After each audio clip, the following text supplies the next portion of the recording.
성교회를 위해 정말 수많은 음악이 수백 년간에 걸쳐 만들어졌습니다.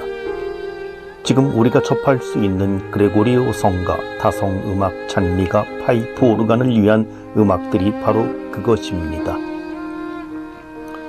제2차 바티칸 공의회가 끝난 후 가장 먼저 발표된 전례 헌장은 이런 음악들을 성음악의 귀중한 유산이라고 표현하고 있습니다.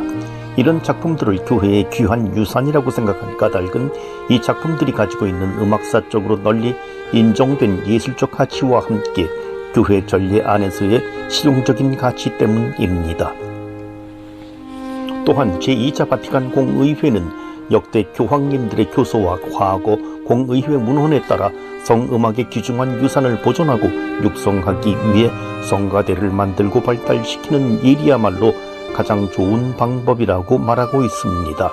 전례헌장 114항. 그럼에도 제2차 바티칸 공의회가 끝나고 전례헌장이 발표되자 많은 교회에서 성가대를 해체하는 기이한 현상이 일어났습니다. 위에서 보듯 성가대를 육성하고 발전시키라는 가르침은 볼 수 있어도 공의회 문헌 어디에도 성가대 해체에 관한 언급을 찾아볼 수 없음에도 불구하고 말입니다. 왜 이런 현상이 일어났을까요? 그 이유는 성가대의 역할에 대한 이해가 부족한 탓이라 생각합니다. 성가대의 역할과 의무.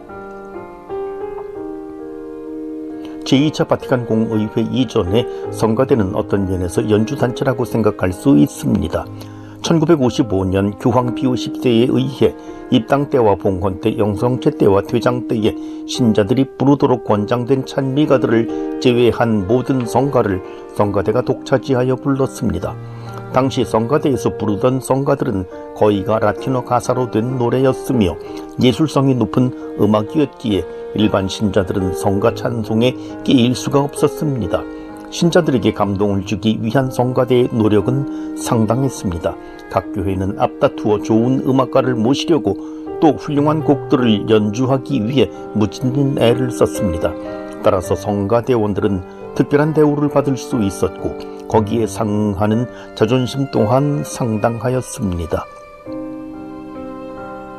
그러나 제2차 바티칸 공의회는 성가대의 역할이나 사명 혹은 그 중요성을 전례 안에서 좋은 음악을 연주하는 데에서 찾지 않았습니다. 대신 신자들과의 연관성 안에서, 즉 그들의 전례 공동체 안에서의 직무에서 그 역할을 찾았습니다. 성가대원들은 어떤 특별한 단체의 구성원이 아니라 그들 역시 전례에 참석한 찬미 공동체의 일원이라는 점에서 출발하여 성가대는 자신이 불러야 할 노래를 음악의 여러 종류, 그레고리오 성가, 다성음악, 찬미가 등에 맞게 정확히 노래하도록 힘쓰고 신자 일동을 지도하고 격려하여 그들이 전례 안에서 보다 효과적으로 기도하고 찬미 행위를 통해 보다 적극적으로 의식에 참여하도록 한다.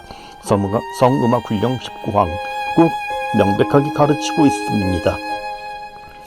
그렇게 함으로써 신자들은 자신들이 참석하고 있는 전례 의식에 더욱 친근감을 가지게 되고 매력을 느끼게 된다고 하였습니다. 아울러 제2차 바티칸 공의회는 전례에 참석한 회중 전체를 유기적으로 결합시키기 위하여 성가대는 노래로서 행해지는 의식에서 모든 신자들이 자신들에게 할당된 부분을 반드시 노래하도록 지도해야 한다는 것을 전제하면서 성가대는 다음과 같은 의무를 지게 된다고 가르칩니다. 전례헌장 114항. 1. 성가대는 신자들의 성가를 이끌고 도와줍니다. 즉 주례자나 부제 혹은 선창자의 노래에 답하는 대화구, 화답송의 후령, 연도 등을 노래할 때 이 역할이 두드러지게 나타납니다. 2. 성가대는 신자들과 함께 전례에 일치하기 위하여 미사 통상문을 노래할 때와 시편이나 성무일도의 노래, 즉 저녁기도나 끝기도의 노래 등을 신자들과 교대로 부릅니다. 3. 신자들이 단성부로 노래할 때 함께 불러 도와주거나 화성으로 신자들의 노래를 아름답게 꾸며줍니다. 신자들이 부를 수 없는 노래들은 성가대만 노래 합창으로 부를 수 있으며 신자들이 노래하기 어려운 부분을 맡아 노래할 수도 있습니다. 또 신자들이 노래를 부르며 행동할 경우, 즉 입당 때와 예물 준비 때, 영성제 때와 퇴장 때에는 신자 일동을 대신해서 노래할 수 있습니다. 경우에 따라서는 이때 신자들은 후렴을 노래하며 의식에 참가할 수도 있습니다. 그렇다고 하더라도 성가대가 전례의 노래를 독점하지 말아야 하는데, 특별히 환호성을 노래할 때 신자들을 제외해서는 결코 안 됩니다. 위에서 살펴본 바와 같이 공의회 이전 전례 안에서의 음악 행위는 거의 성가대에 의해 이루어졌던 것에 비해, 공의회 이후 음악 행위는 전례에 참여하는 신자들이 주축이 되어 이루어졌습니다. 결과적으로 성가대의 역할은 크게 위축되었습니다. 이렇게 성가대의 역할이 크게 줄었다고 생각한 사목자들이 차츰 성가대를 없애기 시작하였고, 신자들이 개창이 크게 활기를 띠기 시작하였습니다. 그러나 이것은 사목자들의 성가대 역할에 대한 잘못된 판단에 기이한 것이라고 생각할 수 있습니다. 공의회 이후 신자들로 하여금 능동적으로 찬미 기도를 하도록 돕고 가르치고 이끌어야 하는 성가대의 새로운 역할은 단순히 연주만 하던 공의회 이전의 역할을 훨씬 뛰어넘는 것이라 할 수 있습니다.